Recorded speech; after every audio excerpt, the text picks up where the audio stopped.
Douglas Costa, ele tinha tudo para ser titular, né? Pela experiência do Dr. Marco Aurélio, 2 semanas, né? Tava pedindo passagem, foi uma boa pedida do Tite a volta dele para o segundo tempo.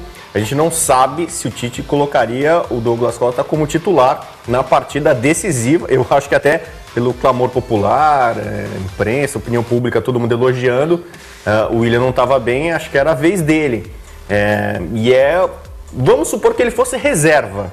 Mesmo assim, ele era um cara para entrar e mudar o jogo. Que a gente fala tanto do tipo de jogador. Quem pode entrar e mudar um jogo que está complicado? O Douglas Costa era esse cara. Então, acho que é uma baixa significativa. Mas não precisa, não precisa ficar preocupado, Rodrigo. Não estou preocupado. Não, sabe por quê? Porque o Tyson. Nós temos o Tyson. Vai lutar? É boxe ou é Copa do Mundo? Não, o Tyson foi convocado. Foi convocado. Não há motivo nenhum de preocupação, gente, pelo amor de Deus. O Tyson está na relação dos convocados. Ele luta ou ele joga? Ele luta ou ele... Não, o Tyson jogou no Internacional, está no Shakhtar. Futebol. Isso, ele está na seleção. Pois tem o Tyson. Se por um acaso o William não puder jogar e houver uma improvisação, é uma sacanagem. Bem lembrado, seu amigo. Certo? Bem lembrado. Certo? Eu lembrei do Tyson agora. O Tyson tá lá. O Tyson é o jogador da posição, é ele. O jogador da posição é o Tyson. Confiança. Então, não temos problemas. Torcida brasileira, fique tranquila. Tyson está lá para qualquer emergência. Ô, e aí, Tetra? Lembrando sempre, né, que agora o jogador, caso ele não tenha condições de jogo, não pode haver mais substituição, né? E aí? Douglas Costa, o doutor Marco Aurélio, com a experiência dele, médico, 2 semanas. Daqui a 2 semanas a Copa já vai estar quase no final, Tetra. É uma pena. Eu estava aqui fazendo o jogo do México, né? Contra a Coreia, com você e com o PVC. E quando veio essa notícia, eu pensei até que a coletiva do doutor seria no sentido de falar do Tite, da contusão do Tite. E até dei um exemplo que seria folga dos atletas. Então o doutor que foi para dar uma liberada nos jogadores que estão, né, pressionados. Era um momento de descontração com seus familiares, importante isso também. Mas infelizmente veio uma notícia e justamente do Douglas, que entrou tão bem, que a gente falava da opção que o Tite teve, que tem, né, com o Douglas, esse jogador que entra e muda o jogo. É uma pena. Agora o Douglas, ele já vem de lesões, né, de problemas. Ele chegou lesionado da posterior, não me engano, não sei ao certo qual foi, direita, e agora é a esquerda. Já teve problema de adutor. É um jogador que tem problemas nessa parte muscular. Como o doutor Marco Aurélio falou, a característica dele de velocidade acaba acontecendo isso. E eu fui jogador, tive esses problemas, esse problema de lesão muscular. Então, eu acho que ele está fora desse jogo e também das oitavas. O Brasil vai classificar, porque ele vai ficar sem treinar. Mesmo que ele recupere, ele fica um período sem treino para fazer essa recuperação. Depois ele começa o processo de readaptação ao campo, fazer os treinamentos. Então é difícil para ele jogar umas oitavas de final. Agora, em opções, outro jogador que está pedindo passagem é o Firmino. Firmino pode jogar na frente e o garoto Gabriel Jesus, que jogou no Palmeiras pelo lado, pode ir para o lado do campo. Pode entrar o Renato Augusto, que era titular, e joga o Felipe Coutinho um pouco mais à frente. Não tem muitas opções o Tite. Mas eu acho que o senhor Marinho tem razão na observação dele. Assim, porque aí vamos voltar para a questão da convocação. Quais eram os problemas que a gente chamou a atenção na convocação? O Tyson e um pouco menos o Fred. São jogadores que você, na hora do aperto, faltou o Casemiro e o Fernandinho não tá, o Fred é o primeiro volante. O Fred é bom primeiro volante, mas é o cara ideal para ser o segundo homem e jogar o Coutinho pro lado. Ele pode jogar o Fernandinho por dentro e jogar o Coutinho para a ponta direita, mas o Coutinho está resolvendo tanto por dentro que vai mudar o time de novo, mudar o Coutinho de posição. Então, de fato, para você vai faltar uma solução ali. Eu acho até que o Tite, mas aí eu acho que o Tite não ia começar... mas a gente já está tirando também o William do time, né, o PVC. É isso que eu ia tocar agora. Eu acho que a princípio vai jogar o William, né? Então, eu acho até que o William não ia sair do time, que o Tite não ia mexer no time agora, porque ele ganhou soluções para segundo tempo, para tentar transformar um jogo se ele precisar E é muito provável que precise contra a Sérvia. A Sérvia é um time fisicamente muito forte. É um jogo que não encaixa. Mesmo assim, vamos voltar para 2014, que era o time da Sérvia sem Milinkovic-Savic, já com Matic, já com Mitrovic. O Brasil sofreu demais para ganhar aquele amistoso no Morumbi com a Sérvia. Foi. E vai sofrer na quarta-feira também. Não vai ser um jogo simples para ganhar da Sérvia, não. Não tem jogo simples nenhum nessa Copa do Mundo. Não existe mais. Tunísia e Bélgica tem. Tunísia e Bélgica só. Acho que é verdade. E Rússia... Pelo talento da Bélgica, é verdade. Pelo talento da Bélgica e também pela característica da Tunísia. A Inglaterra suou sangue para ganhar da Tunísia. A Bélgica não.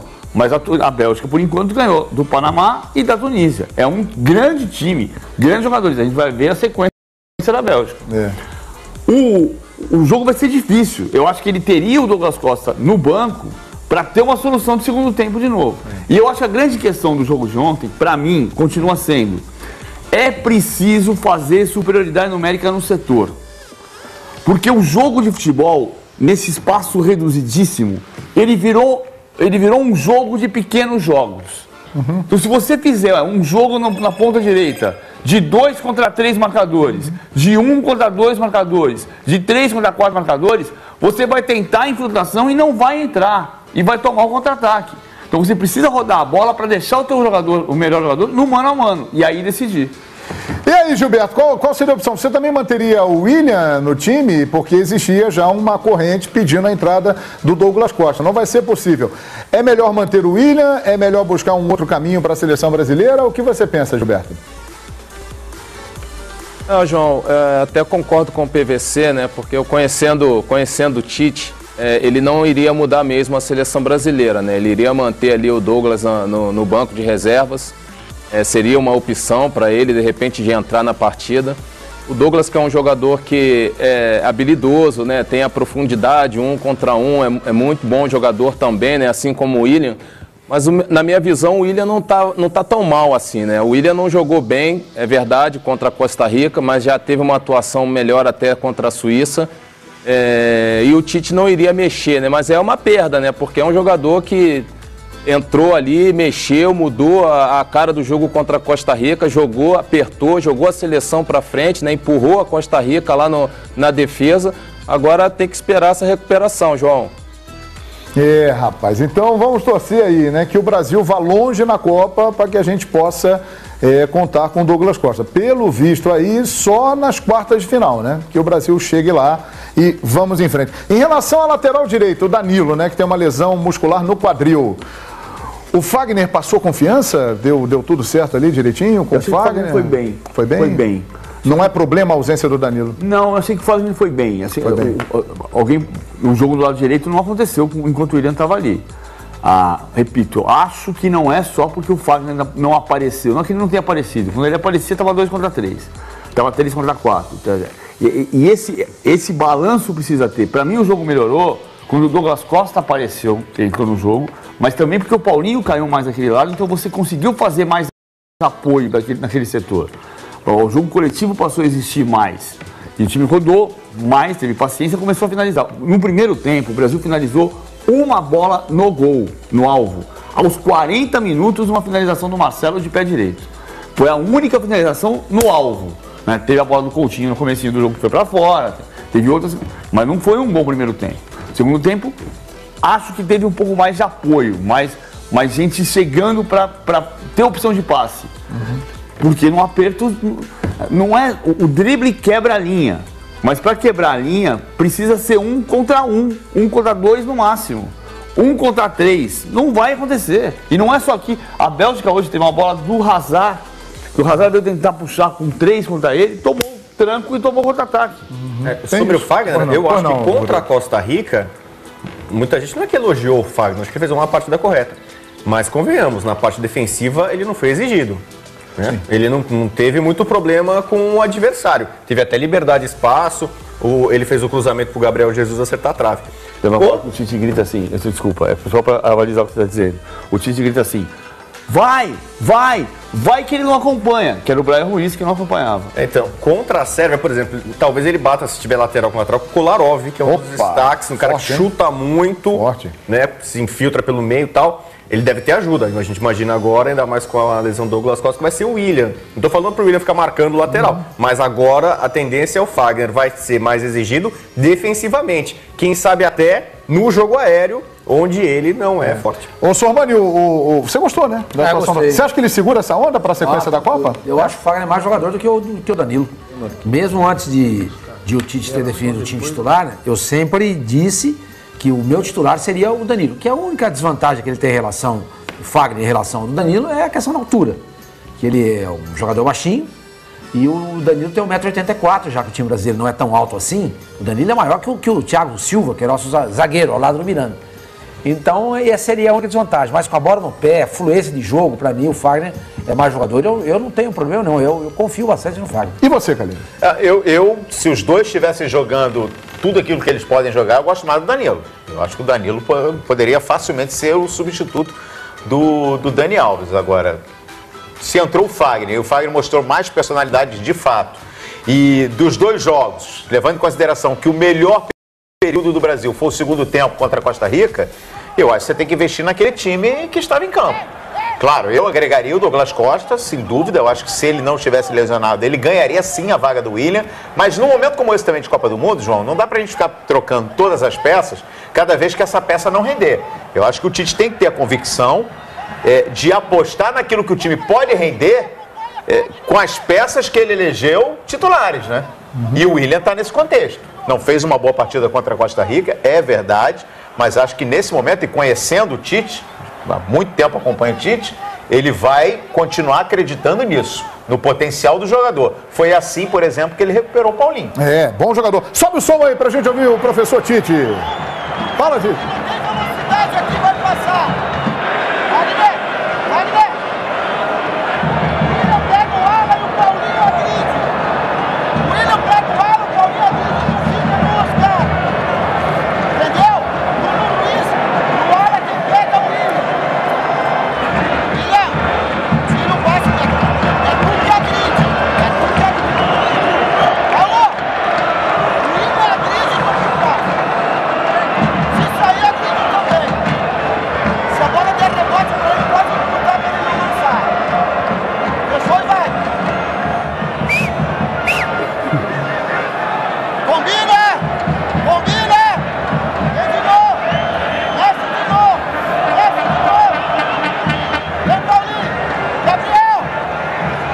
Interessante, né? A gente acompanhar o que o Tite passa aí para os jogadores e o microfone ambiente ali no gramado conseguiu captar isso e a gente mostrou no Fox Sports. Ele estava mais no jogo ontem.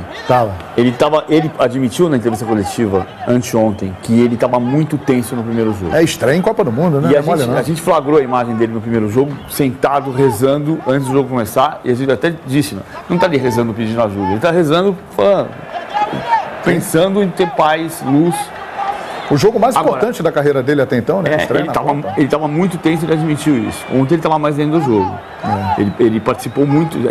Agora ele já sabe o que é dirigir um time numa Copa do Mundo. Gente, olha só, o Tite, o Zinho tá aí, pode comprovar. O Zinho fez uma decisão de Campeonato Gaúcho contra o Caxias do Tite lá em 2000. E o Tite é esse estilo que a gente está vendo aí. Em 2000, dirigindo o Caxias, Zinho foi jogador do Tite em 2001, Gilberto foi jogador do Tite, se eu não me engano. O Tite não mudou nada. E em 2000, na decisão do Campeonato Gaúcho, se você for buscar a imagem de arquivo, você vai ver o Tite rezando. Sim. Quer dizer, não estou dizendo também que é um problema, não. Só estou dizendo assim, é a característica do Tite. E a gente tem que aqui enaltecer a personalidade dele. O Tite que eu vejo hoje na beira do campo, que eu vi lá em 2000 no Rio Grande do Sul, dirigindo uma equipe do Caxias e ganhando um campeonato estadual contra um Grêmio milionário, né? O Zinho até estava em campo nesse Grêmio milionário, enfim. É esse Tite que eu estou vendo. É esse Tite que eu estou vendo 18 anos depois. Mudou muito pouco o perfil do Tite. E é natural, ele tá travado, né, Zinho? O PVC notou que ele participou mais do jogo ontem do que participou na estreia contra a Suíça. Zinho, estreia em Copa do Mundo, por mais experiência que se tenha, mexe de uma forma diferente? O que você pode falar sobre isso, conhecendo o Tite, como disse aqui o Calheiro? João, estreia de Copa do Mundo é o projeto de todo profissional, né? Então, tudo que você construiu a sua carreira toda é para chegar naquele momento. Imagina do treinador, né? Então, ele estava realmente com aquela ansiedade, com aquele nervosismo. Vou até confidenciar. Ele me mandou uma mensagem ontem, né? Me dando os parabéns de domingo ainda. Meu aniversário. Boa. E aí ele falou isso aí que o PVC falou, que o Calheiros falou. Cara, eu tava com a cabeça tão assim no jogo, foi um turbilhão de coisas que aconteceram nesses dias que antecediam a essa estreia. A estreia, né? Que o Tite me perdoe, que eu tô falando que ele me botou aqui na mensagem. E aí ele falou assim, cara, tô te mandando os parabéns só hoje e a vitória de hoje, que é o teu presente, não foi no domingo, foi empate no domingo. Ou seja, é o cara que vive, o Tite, ele vive a profissão dele 100%, 24 horas. Ele não dá mais espaço para outras coisas paralelas. Ele fica naquela, focado, como o Calheiros falou, na profissão dele. Ele era assim lá em 2000, o Calheiros lembrou, a decisão contra a gente no Grêmio, que ele ganhou, e depois em 2001 ele foi para o Grêmio e nós fomos campeões da Copa do Brasil, do Gauchão.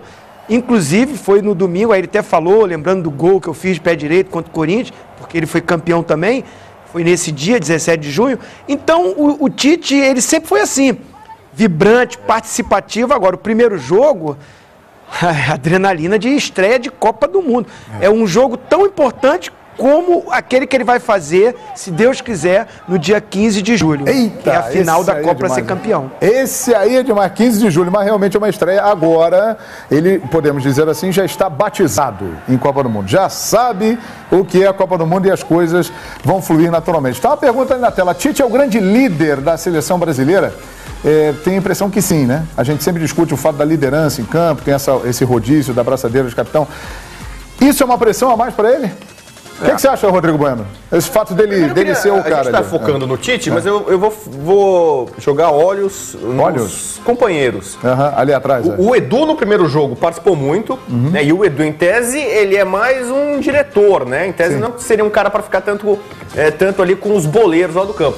Foi muito ativo. O Edu foi um dirigente que mete a mão na massa, até porque foi jogador e tal. Sim. O Kleber conversa com o jogador, que é uma coisa comum na Europa, a gente vê. Nem sempre o técnico é o cara que fica lá falando com o jogador na hora da substituição, você vai ficar aqui posicionar. O Kleber faz isso muitas vezes. Ele que vai lá no ouvido do jogador, conversa, chama. O Tite às vezes fica um pouco mais recluso. Agora com a lesão dele, eu não sei se vai ser assim também. O Kleber vai lá falar. Vai perder movimentação, o Tite por um tempo. O Silvinho que fica anotando tudo. O Silvinho parece que é a maquininha, o robozinho. É um computadorzinho ali. É um computadorzinho ali. Ele praticamente fica sentado o tempo inteiro anotando. O papel dele deve ter números, estatísticas, posicionamento. Só que ele tem. O Tite se assessorou ali de bons nomes. Está muito bem cercado. Está muito bem servido, cercado.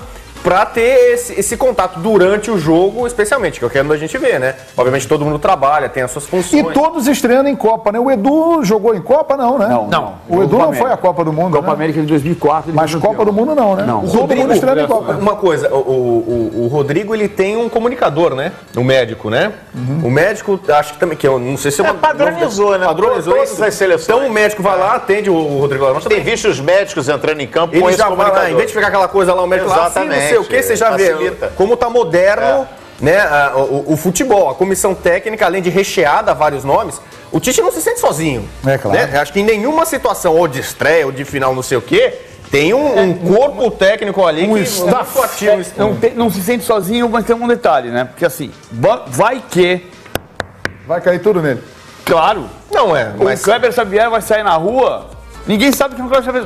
Mas eu quero dizer assim, no campo, a gente vê... O Xavier vai comprar pão na padaria. Vai comprar pão na padaria e tudo bem. O Tite não. O Tite vai passar 2 meses que não vai... vai ter pressão. Né? É claro, sim. Lembrando, o PVC... Sim, mano. PVC, só lembrando que ele tem 2 caras que já fizeram Copa do Mundo, né? Que são importantíssimos para ele. Que é o Fábio Maceraijan, que esteve em 2010, e o Tafarel, que não precisa de explicação. É verdade. Bom, bem observado, doutor, porque a gente está falando aqui de nomes que estão estreando em Copa, quer dizer, Tafarel e Fábio Maceraijan. E o Tafarel mais ainda, né? Pela história. Mas ele já teve em 14 também? Teve em 14, estava em 14. Teve em 10 também com o Não. Teve em 10 com o 14 com o Filipão. Teve em 10. Não, 14. Não. Teve em 10. Teve em 10 com o Dunga. 14 não? Teve em 2010 como segundo preparador do Paulo Paixão. Em 14 ele não estava. Ah, perfeito. Mas ele estava lá em 2010 com o Dunga. Então já viveu Copa do Mundo. Voltando aqui para a lateral direita, ô Gilberto, você que é um lateral, né? Fagner tá preparado, no seu entender, para segurar essa onda aí? Porque o Danilo tá machucado, já estamos aí às portas das oitavas de final, a Copa já está indo para o seu encaminhamento aí para metade da competição. O que você acha, Gilberto? João, o Fagner foi bem no jogo, né? Ele não foi exigido, não comprometeu defensivamente a seleção brasileira, apoiou na hora que tinha que apoiar. Eu não vejo nenhum problema, né? Não sei se foi, você até disse na questão do Fagner ali, para saber se ele tinha ido bem ou não, né? E a gente já tinha falado até no expediente sobre essa questão, né, João? Fica complicado, por mais que o Fagner de repente não estreasse bem ou não jogasse bem, você colocar o Marquinho ali na lateral direita, você acaba desrespeitando o atleta, né? Porque você tá levando o Danilo, tá levando o Fagner como lateral direito. Chega numa Copa do Mundo, você coloca o zagueiro para fazer uma lateral direita, quer dizer, não tem como, e o Tite não vai fazer isso. Conhecendo o Tite, ele não vai fazer isso. O Fagner pode até jogar mal uma partida, seleção brasileira ganhando, passando de fase, ele vai manter o Fagner na lateral direita. Como é que era pra você, Gilberto, então? Você jogou em 2010 e o Michel Bastos jogava de ponta direita no Lyon. Ele era lateral esquerdo na seleção, mas ele jogava de ponta direita no clube dele. Mas eu também não era lateral esquerdo PVC, eu jogava de meia no Cruzeiro. O Dunga me convocou para atuar na lateral, mas na realidade eu era meia, né? Eu já não estava mais atuando como lateral também. Aí é aquela questão do treinamento, é a opção do treinador, é o que eu estou dizendo.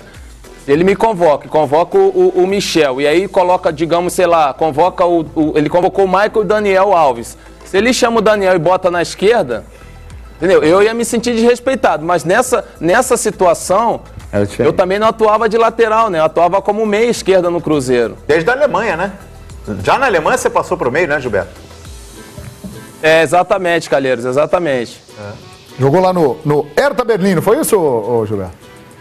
Isso, João, isso aí, no Hertha Berlim. Muito bem. Agora vamos lançar a enquete aqui. Posso lançar a enquete, produção? Hein? Já pediu autorização aí a retaguarda russa? Se a retaguarda russa liberar, tá tudo certo. Pode ser? Podemos? Então vamos lá, com o maior prazer. A enquete proposta aqui pela nossa retaguarda é a seguinte. O Brasil não está classificado, mas o Brasil tem boa chance de classificar. O Brasil joga pelo empate contra a Sérvia para se classificar. Colocando o Brasil já nas oitavas. Vamos colocar o Brasil nas oitavas, que dê tudo certo e o Brasil se classifique. Você que está nos assistindo, você quer enfrentar a Alemanha? Sim ou não? Vocês querem enfrentar a Alemanha? Eu acho que é melhor... Ou é melhor evitar? Sabe qual é o problema? O México tem um belíssimo time de futebol. E Brasil e México, a pressão é toda do Brasil. Então, não é facinho, não. A escolha não tem isso. É o que eu acho também, já falei isso pro João. Não adianta escolher. Eu prefiro pegar a Alemanha ao México. Eu prefiro. Eu acho que o jogo vai ficar dividido, os dois times vão jogar, os dois times vão propor o jogo. Não tem catimba nesse jogo, não tem. É bola. Quem jogar melhor vai ganhar. O jogo contra o México, não. A pressão é toda em cima do Brasil. O México vai se fechar. Vai ter catimba. Eles são catimbeiros também. Vai ter violência em alguns momentos do jogo. Eles também são violentos. E a pressão vai estar todinha em cima do Brasil. E, recentemente, os resultados dos confrontos envolvendo Brasil e México está muito igual. Está muito igual. Se não estiver ainda em vantagem para os mexicanos. Recentemente está. Está em vantagem, né? Tá. Eu prefiro pegar a Alemanha. Ó, eu vou falar uma coisa aqui que eu posso pagar pela língua na quarta-feira. Porque o Brasil pode ser eliminado na quarta-feira. Pode ser eliminado na quarta-feira. Pode. Eu já escrevi isso algumas vezes, já disse isso algumas vezes, e eu acho que essa Copa do Mundo, o jogo de hoje da Alemanha, mostra pra mim, vai ao encontro do que eu penso há muito tempo. Que eu falei agora há pouco, essa elite está muito estreita. Parece o tênis de 25 anos atrás. O primeiro perde pro 30º. Perde mesmo. Se não cuidar, perde. Para mim, tem duas crises que são completamente distintas e que foram muito misturadas por causa do 7-1. Uma crise é a crise do futebol brasileiro. Futebol brasileiro, se o México tem 8 jogadores convocados que atuam na Liga Mexicana, o Brasil não pode ter 3. Não pode.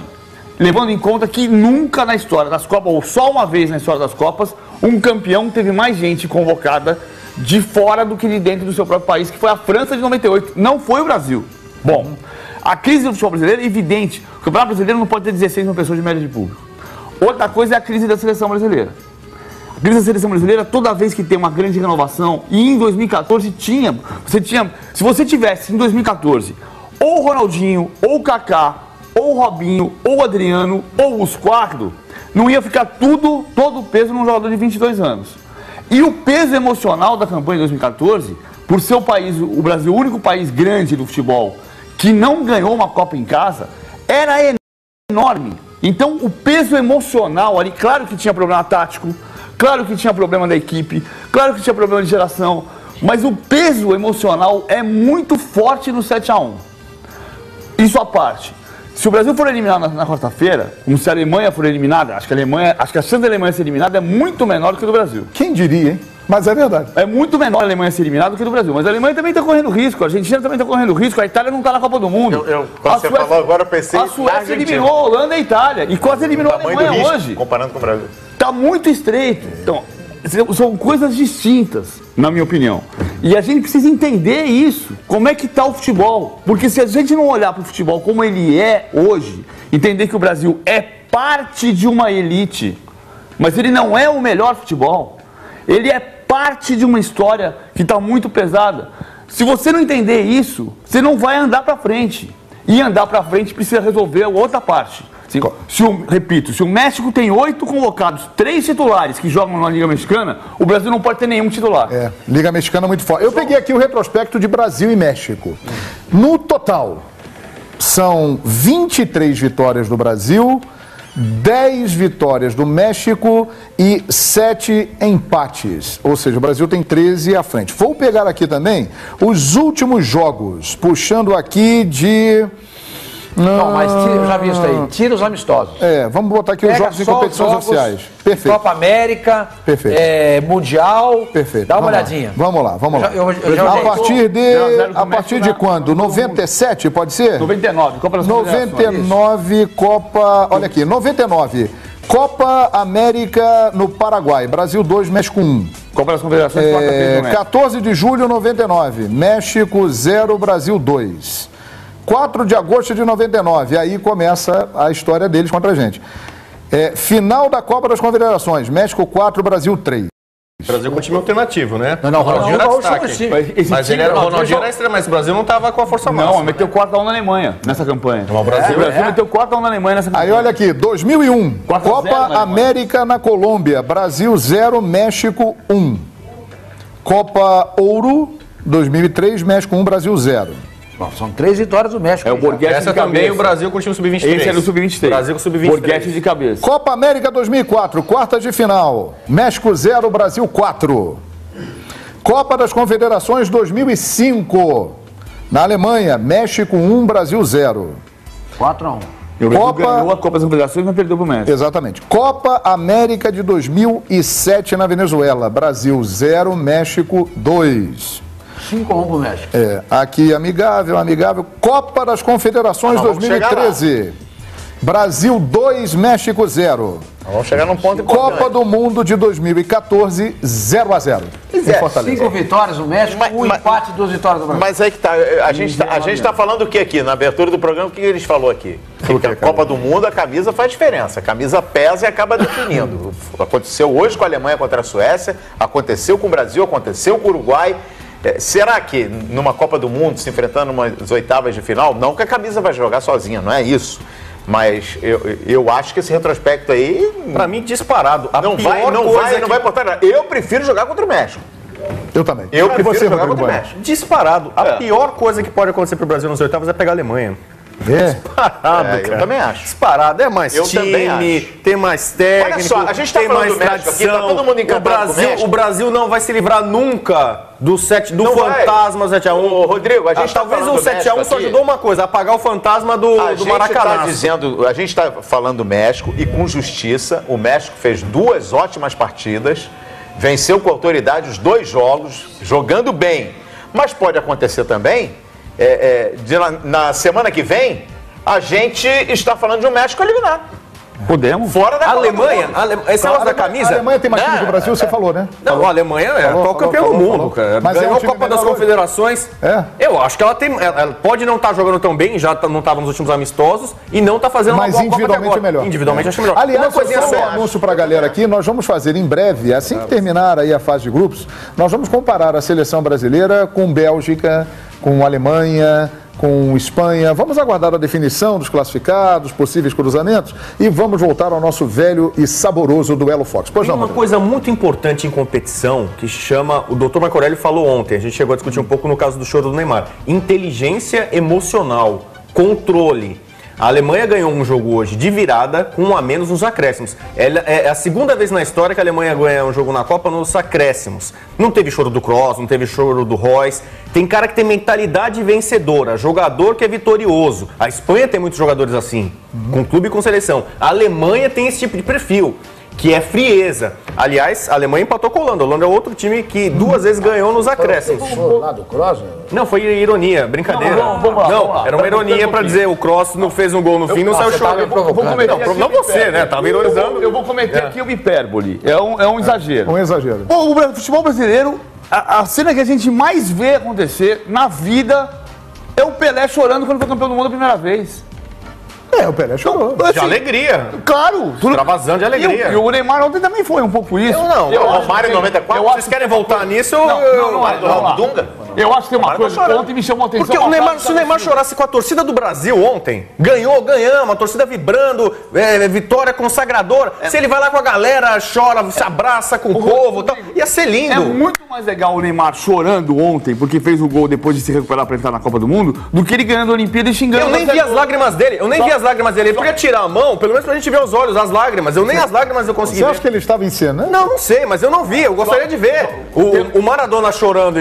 Você vê ele sem mão no rosto, cara. Chora, então mostra. Não, entendeu? O Thiago Silva, o que eu achei marcante ontem, até uma sacanagem, até uma coisa que me chamou a atenção ontem, uma coisa que foi o Thiago João, vou Silva. ficar quieto. Eu te prometi, nós moramos juntos, eu e o João, prometi pra ele que Aliás, hoje é um prazer, você é um belo Não sabe brincar, não desce pro play, hein? Não sabe brincar, não desce pro play. Não vou falar nada, porque senão vai ficar ruim aqui. É do perfil do cidadão. Perfeito. O brasileiro é diferente do alemão. Agora vamos falar de enfrentar a Alemanha, né, gente? Me chamou a atenção. O Neymar, por outro tomara lado. que o Neymar enfrente a Alemanha, porque em 2014 ele não Não enfrentou. enfrentou, ele não pode tomar cartão amarelo, né, da Sérvia. Ele jogou 17 vezes com o Tite e tomou 7 cartões amarelos. Quase tomou um vermelho, É o recordista de cartões. Isso aqui Contra a Costa me Rica. preocupa muito mais do que o choro. Ainda que tenha me chamado a atenção uma frase do Thiago Silva ontem, no dia que ele volta a ser capitão em Copa do Mundo, quando ele vira pro Neymar na câmera Fox Sports, pro Abel Neto, ele diz: eu disse pro Neymar, chora mesmo, Neymar. Como é que o México foi eliminado da Copa no Brasil? Você lembra? Você lembra como é que o México foi eliminado? Alguém lembra aqui como é que o México foi eliminado da Copa do Eu Brasil? tô chorando, é muita pressão, tá na Copa do Mundo pelo Fox Você Sports. lembra como o México foi eliminado? Calma, não chora. Eu vou lembrar aqui, o México tava ganhando de 1 a 0. O México tava jogando demais, uma grande campanha. Contra a Holanda. O México empatou com o Brasil 0 a 0, fez uma grande campanha, pegou a Holanda nas oitavas, fez 1 a 0, tava destruindo a Holanda, podia ter feito 2-3. Faltando poucos minutos, a Holanda virou para 2 a 1. Tudo muito difícil. Cheio de mexicano. Então, nessa hora da camisa, da mentalidade vencedora, da inteligência emocional, do controle emocional, a Alemanha dá de 10 a 0. Ela é muito mais perigosa que o México. Entender, e nós vamos ter tempo para isso. Vamos, a Copa vamos. do Mundo só acaba dia 15 de julho. 15 de julho. Eu, quero, com o Brasil lá, se Deus eu quiser. ainda vou entender o que tanto incomoda o Rodrigo Bueno no Neymar. Porque no primeiro jogo ele queria tirar o Neymar do time. Não, aí você tá... Não seja... Não falei, eu nunca falei isso. Não diga isso. Do jeito que você analisou o Neymar... Do jeito que você falou agora, o Rodrigo quer tirar o Neymar do time. Não, de jeito nenhum. Mas eu nunca falei isso. Do jeito que você analisou... Seja correto, seja justo. Do jeito que você analisou o Neymar no primeiro jogo, você não viu nada no Neymar. Não, ele foi péssimo. Você viu todos os problemas do Brasil no Neymar. Não, também não, entendeu? Não é isso não. Todos os problemas do Brasil não. Todos os problemas do Brasil. Eu falo todos os problemas dele. O Neymar é caicai, ele é mimado. O Brasil venceu o jogo ontem contra a Costa Rica e você tá 24 horas depois falando do choro do Neymar. Muito bem. Que foi uma outra fraqueza dele pra mim. Falar até agora na recuperação do Neymar no segundo tempo. Eu falei, você não prestou atenção no programa. Eu falei, ele melhora em campo, mas continua... Você tá 2 dias falando do choro. Falando um por vez, tô gostando de ver. Voltou o tema, eu falei. Voltou o tema, eu falei. Mas por que, por exemplo, agora a gente tá falando de Alemanha, de México... Que a Alemanha tem inteligência... Eu tô falando da Alemanha, pra exaltar a Alemanha, que ela tem inteligência emocional, tem controle. Jogadores que chegam na hora H sabem suportar pressão. Ontem nós não falamos aqui do Felipe Coutinho, que é o melhor jogador em campo, mas a gente falou 2 minutos do Felipe Coutinho. Isso aí. E a gente falou 25 minutos no choro do Neymar. Não, e hoje 20... Foi tema. 4 minutos depois, o Brasil falou Rodrigo disso. Bueno volta no choro do Neymar. O Brasil falou disso. Olha a lambreta lá, o Brasil seja tão relevante assim. Pra mim é relevante. Vamos deixar o Neymar, se ele chorar com o Brasil ganhando a Copa, ele pode chorar à vontade, nós vamos chorar junto com ele. Olha aqui, eu peguei o retrospecto também de Brasil e Alemanha, né? A gente falou o retrospecto de Brasil e México. Brasil e Alemanha. O retrospecto é favorável ao Brasil, a exceção é o 13 vitórias para o Brasil, 5 vitórias para a Alemanha. Eles jogaram a primeira vez em Copa em 2002. Final, a seleção brasileira ganhou aquele jogo, todo mundo se lembra, o Brasil foi penta. Os últimos jogos, hein? O último jogo oficial, é melhor a gente nem lembrar. Copa das Confederações 2005, Alemanha 2, Brasil 3. Copa do Mundo de 2002, Alemanha 0, Brasil 2. Copa das Confederações de 99, Brasil 4, Alemanha 0. Amistoso. Copa Ouro até... Não tem muitos jogos oficiais. Não tem muitos jogos oficiais, a maioria amistosos. A gente fala, embora a Alemanha tenha levado pro Rio de Janeiro... Não teve um mundialito não teve um mundialito no Uruguai, foi 4x1 pro Brasil. O Brasil tem 4x1 na Alemanha, tem 4x0 nas confederações e tem o 7x1 que é clamota 0 pro brasileiro. Posso abrir espaço lá pro Zinho? O Zinho tá querendo falar lá no Brasil. Alô, Tetra! Fala, Tetra! Falar o quê, meu amigo? Fala aí, pô. Sobre o quê? Brasil, você quer pegar a Alemanha? Fala sobre o choro do Neymar, Zinho. Não, deixa isso pra lá, rapaz. Daqui a pouco nós vamos chorar aqui. Você quer pegar a Alemanha? Olha, em cima disso daí, né? Sobre pegar a Alemanha ou o México, eu prefiro pegar o México, né? Prefiro pegar o México porque a Alemanha, mesmo não estando no momento bom, não está fazendo aquela Copa da grande favorita, tem mais recursos, tem mais jogadores, tem mais opções. O México, eu fiz o jogo do México e o México, quando sai o Lozano, o Vela e ele tirou hoje também o guardado, o México cai de produção, o México não tem peça de reposição. Falaram muito do Corona, mas entrou mal no jogo. Eu acho que na hora de uma decisão a camisa pesa sim. A responsabilidade maior vai ser do Brasil para jogar contra o México. Mas contra a Alemanha o Brasil também tem responsabilidade. Também tem pressão, também tem que ganhar. Que aí vai, infelizmente, o pessoal lá de dentro da CBF, os jogadores, a comissão técnica, vai ficar falando disso. Mas se jogar Brasil e Alemanha, o mundo e principalmente o Brasil, a imprensa brasileira, vai ficar lembrando do 7x1. Vai colocar essa pressão em cima dos jogadores. Porque os jogadores lá mesmo não estão pensando nisso. Então, assim... Pressão por pressão, eu prefiro pegar o México, porque o Brasil é mais favorito contra o México e essa responsabilidade, os jogadores sabem assumir isso. O México está fazendo uma boa Copa, mas até certo ponto vinha de crise, vinha de problemas, surpreendeu no jogo contra a Alemanha, contra a Coreia jogou bem a maior parte do tempo, mas o treinador, o Osório, ele mexe mal no time. Quando ele mexe no time, o time cai de produção. Eu acho que seria bom pegar o México ou a Suécia. Será, Zinho, que os caras não vão pensar no 7x1? Porque alguns jogadores dessa seleção estavam lá, né?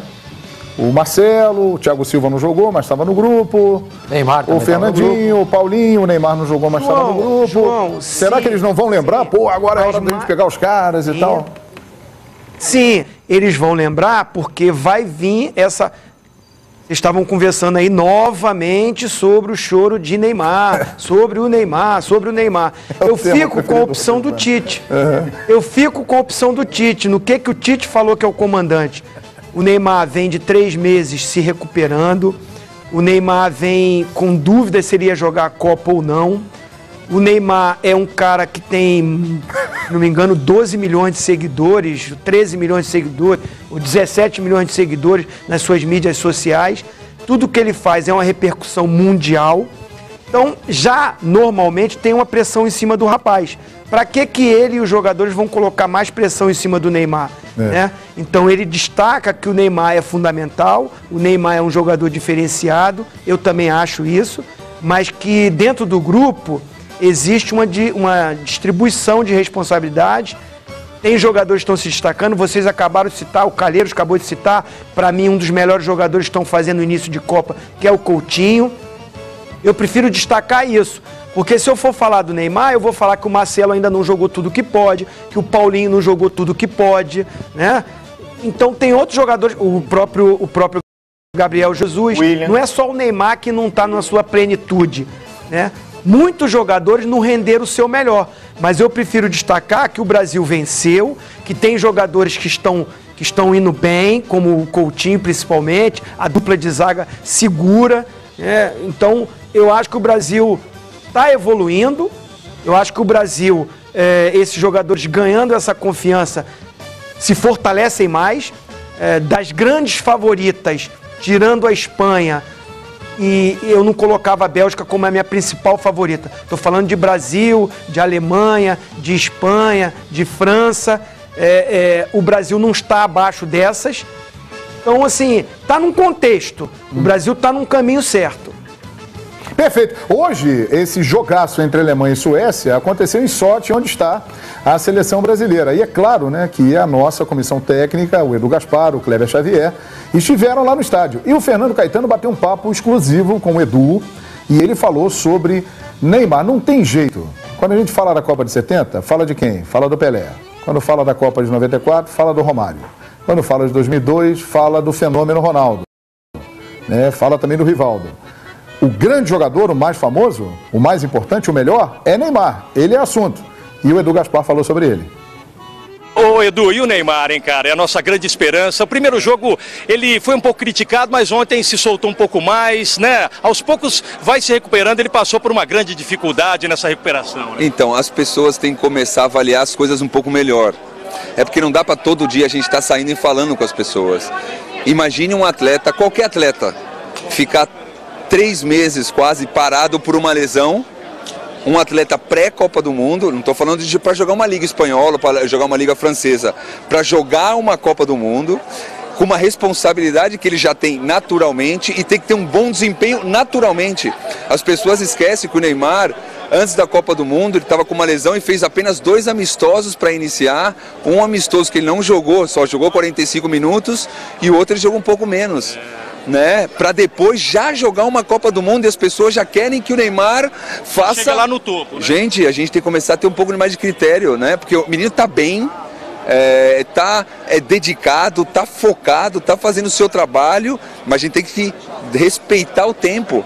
Por melhor que ele seja, por melhor atleta que ele possa ser, né? A gente tem que ter os nossos critérios e observar bem o momento dele. Imagine qualquer outro atleta que passa por esse processo, né? Então, ele está bem, está feliz, está contente, e que siga assim, evoluindo também durante a competição, assim como a seleção brasileira. E no final do jogo desabou ali em emoção, né? Pela vitória, do jeito que foi, pelo gol marcado. Agora eu pergunto, eu recebi tanta mensagem e vídeos de pessoas chorando, emocionadas pelo momento, e nós não podemos?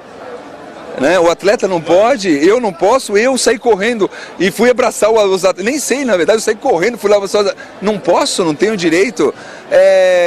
Eu acho que às vezes o pessoal passa um pouquinho do ponto de, não digo da crítica, mas talvez para um pouquinho para ver um pouquinho as coisas melhores, tem um pouquinho mais de critério, tem um pouquinho mais de cuidado para as coisas. Quantos vídeos a gente viu de pessoas saindo do gol do Brasil, vocês, as pessoas chorando e comemorando? Ah, mas nós não podemos, as pessoas podem. né? É lógico que a gente está numa situação diferente, a gente precisa ter nosso equilíbrio, a gente precisa ter nosso controle, mas nós somos seres humanos, acabou o jogo, talvez a gente estava também com uma carga emocional também embutida na gente. Nós somos brasileiros, não somos europeus, hein? Nós somos brasileiros, tem que o nosso sangue é quente, né? Então, que cada vez mais as pessoas ficam com essa mensagem, né?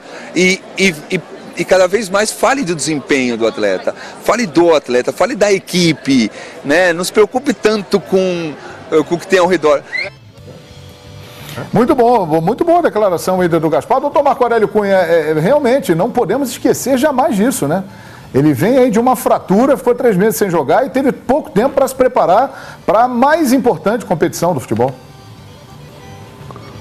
Ontem eu falava aqui mesmo, dizendo que após a primeira partida contra a Suíça, todo mundo dizia de um Brasil apático, de um Brasil sem sangue, que não teve vibração, que o Brasil tinha que produzir muito mais, que o Neymar não fez muita coisa e que aquele Brasil sem vibração a gente não conseguiria ir a lugar nenhum.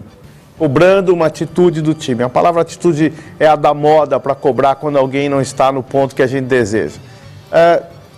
Pós-jogo, e aquele jogo tenso, eu estava assistindo na minha casa, eu fiquei, a hora que saiu o gol, gritei, fui na varanda. Pô, se eu fiz isso e estou envolvido como todo brasileiro, por que não quem está lá, é o foco da atenção, não possa também sentir essa vibração e explodir de alegria, de lágrimas, etc. Após esse jogo, nós estamos discutindo o excesso de emoções do Brasil. Discutimos um jogo antes, a falta de emoção. Passa a vitória, vem com com aquela dificuldade, como foi a da Alemanha hoje, de alguma forma, e a gente fica discutindo se a emoção não foi exagerada. A gente nunca está contente, né? Eu disse isso ontem. A gente sempre está cobrando alguma coisa. Parece que a gente tem uma pontinha de inveja de não ser aquele personagem ou de não estar ali. Eu não tenho inveja, não. Eu me coloco do lado deles e, se precisar, choro junto. É verdade. Eu também não tenho inveja, não. Eu também não tenho inveja, não. Faço suas as minhas palavras, Marcos. Eu, desde pequenininho, sempre sonhei ser o que eu sou aqui. Graças a Deus. Eu ficava narrando futebol na minha varanda. Eu sou muito feliz com o que eu conquistei na minha vida. Agora, isso é verdade, hein? E na minha vida, tudo que eu conquistei não foi fácil. A gente vai do 8 ao 80 muito rápido mesmo, né? Isso é um fato. Olha, só uma colocação. Quem narra futebol, adora futebol. É claro. Eu fui médico e sou médico de futebol porque adoro futebol. Claro. Os comentaristas adoram futebol. Não quer dizer que a gente quisesse ser jogador. Todo menino jogou futebol, vocês aí jogaram futebol. Verdade. Obviamente os talentos são diferentes, a gente vai caminhando para aquilo que o nosso talento mostra, né? Eu fui à medicina, faço gestão de futebol, mas eu amo futebol. Então a gente, no fundo, olha para aquilo e se coloca naquilo, como integrante. Eu sempre disse, eu jamais seria uma estrela, mas eu quero ser Oscar de coadjuvante. A gente pode ser coadjuvante e o melhor, não precisa ser crítico, excessivo, não precisa ser invejoso.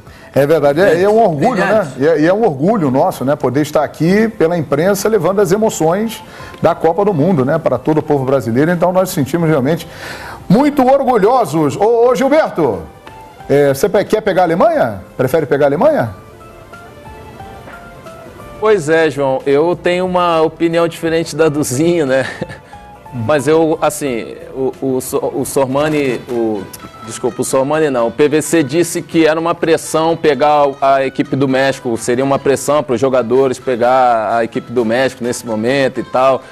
Mas eu gostaria que a seleção brasileira pegasse a Alemanha. Por quê? A Alemanha, em 2014, ela tinha Philipp Lahm na lateral esquerda, ela tinha Schweinsteiger, ela tinha Klose. Era uma outra seleção da Alemanha. A seleção brasileira estava sem Neymar. Neste momento, a Alemanha não atua bem. A Alemanha, acho que dos últimos 6 jogos, se eu não me engano, ela ganhou da Nigéria, jogando muito mal, amistoso. Ela ganhou hoje no sufoco da Suécia. Eu gostaria muito de ver a seleção brasileira jogando com a Alemanha. E quando você diz assim, a camisa pesa, o alemão respeita muito a seleção brasileira. Respeita demais. Os 7-1 é um caso à parte. É um caso à parte, mas os jogadores alemães, eles respeitam muito os jogadores brasileiros. Então nesse momento, eu gostaria de ver a seleção brasileira pegar a seleção da Alemanha. O problema é, como você mesmo já falou aí no retrospecto, jogar contra o México é muito difícil. Eu estive jogando contra o México nessa Copa das Confederações de 2005, estive jogando contra o México na Copa América de 2007. Não é fácil jogar contra o México. É verdade. E a maior prova do respeito dos alemães, né, Gilberto, é a reação deles ao 7-1. Primeiro eles ficaram atônitos, né? E depois, ao longo dos anos aí, você vê que eles realmente preservam o futebol brasileiro, né? E sempre falam com respeito. Até hoje eles não acreditam. Até hoje eles não acreditam nisso. É verdade, é verdade. Fala, você vê o respeito que eles têm pela seleção brasileira. É verdade. Diga, PVC. Eu não disse que eu prefiro, eu até estou meio em cima do muro nesse aspecto. Assim, eu não acho que tem que pegar. Jogar a moeda para cima, tem que ver. Qualquer um dos dois que vier, acho a Suécia mais fácil. Acho a Suécia um pouco mais tranquila. Jogo simples não vai ter. E primeiro, né, PVC? Temos que classificar. Claro. Classificar o México e a Alemanha, joga a moeda pra cima, o que vier vai ter que encarar. Vai ter que jogar. De repente uma Suécia, muito bem-vinda, né? Suécia. Mas se a gente lembrar, o Zinho pode falar aí melhor. Em 94, na campanha do Tetra, o Brasil enfrentou 2 vezes a Suécia. Não foi bem na fase de grupos, né? Foi o jogo até que o Romário voltou no meio campo, não foi esse jogo. Pegou a bola e foi tabelar. Passe do Zinho. E depois venceu na meio campo, não. Né? Como é que foi, Zinho? Ele não veio no meio campo, não. Você não, que levou, ele voltou, né? Você levou. Você deu o passe pra ele, né? Não, porque foi eu que dei o passe pro Romário. E depois foi 1-0zinho, 1-0 na semifinal. Gol do Romário. Que foi o gol de cabeça. É que aquele jogo de Detroit não chegou a ser uma assistência, né? Porque você joga a bola pro Romário e o Romário leva, ele enfilera. Ele veio no meio campo contra os Estados Unidos, não foi isso? Ele deu uma recuada e passou o Bebeto. Que é o gol, eu te amo, Bebeto. E contra a Suécia, eu dou o toque, realmente ele está contra a Suécia, ele não vem no meio campo. É um pouco na intermediária ali, ofensiva, já chegando na entrada da área. Quando eu dou o passe para ele, ele gira e na velocidade com os zagueiros ele ganha e dá aquele biquinho que era a característica do Romário, né? Aquele toquezinho. Ei, que salva. Tá faltando isso, hein? Mas se ele não faz esse gol hoje, em 2018, a gente ia criticar a individualidade do Romário. Ia criticar. Como é individualista esse Romário? Aliás, como em 94, o Zinho sabe isso muito bem, porque sentiu na pele aquela seleção de 94 talvez tenha sido a mais criticada da história, né? Porque diziam, não, foge das características do futebol brasileiro. Até hoje, é verdade. Quer dizer, essa seleção é a seleção mais criticada porque ganhou da história do futebol brasileiro. Exatamente, é verdade. É verdade. É porque ganhou. Não, imagina se tivesse perdido. Olha aqui, só vou colocar uma coisa. Ela não podia ganhar. O Sormani, tivesse perdido... Eu não estaria aqui com você hoje. Claro. Só um detalhe. Estaria sim, Tetra. Que isso, mano? Em relação a sua história no futebol. Em outro lugar. Claro que a Copa país. Do Mundo. Claro, que isso. Em relação a essa questão de... Mas que bom que você está aqui, então. A crítica de... A crítica de 94, a seleção de 94, que a gente estava conversando há 2 dias, a seleção de 62 é uma seleção que talvez tenha tido mais dificuldade para ganhar. Ela não foi criticada, mas ela teve mais dificuldade para ganhar do que 94. Estou colocando isso. A gente está falando muito dos últimos 40 anos. Há 40 anos o Brasil não chegava no último jogo precisando vencer para classificar. Né? Desde 78, em 78 o Brasil era 2º lugar da chave. Em 74 o Brasil estava em 3º lugar na chave. E em 66 estava em 3º lugar da chave e foi eliminado. Mas em 58 e 62 o Brasil chegou no 3º jogo precisando ganhar para classificar. Que era o jogo contra a União Soviética. O Brasil protagonizou o primeiro 0-0 da história das Copas em 58 contra a Inglaterra e tinha que ganhar da União Soviética, senão não classificaria. Foi a ideia de Pelé e Garrincha em Copa do Mundo. E em 62, ele não só tinha que ganhar da Espanha, como ele tem a história toda do pênalti do Newton Santos, e o Brasil poderia ter sido eliminado pela Espanha. Gol de bicicleta da Espanha no lado. E acabou campeão do mundo depois. Muito bem. Assim, não é que... Voltamos a 40 anos, sim, mas a história dos títulos mundiais também passa por um 3º jogo sob pressão. Muito bem, vamos lá, vamos classificar. Quarta-feira, em Brasil e Sérvia, aqui em Moscou, no Spartak Stadium, um empate basta para a seleção brasileira. Nós vamos para um rápido intervalo e na volta vamos falar da Bélgica, que vem dando show no Mundial. Rodrigo Bueno vai falar, hein, porque segundo o doutor Marco Aurélio Cunha, A Bélgica vai ser campeã do mundo igual a Holanda foi até hoje, ou seja, não vai arrumar nada. Será? A gente volta já já com o nosso Expediente Rússia. E olha, 82% do público até agora na enquete querendo pegar a Alemanha. Subiu um pouquinho, 83%. A galera quer a Alemanha. Vai, Brasil! Joga o que sabe. Já voltamos.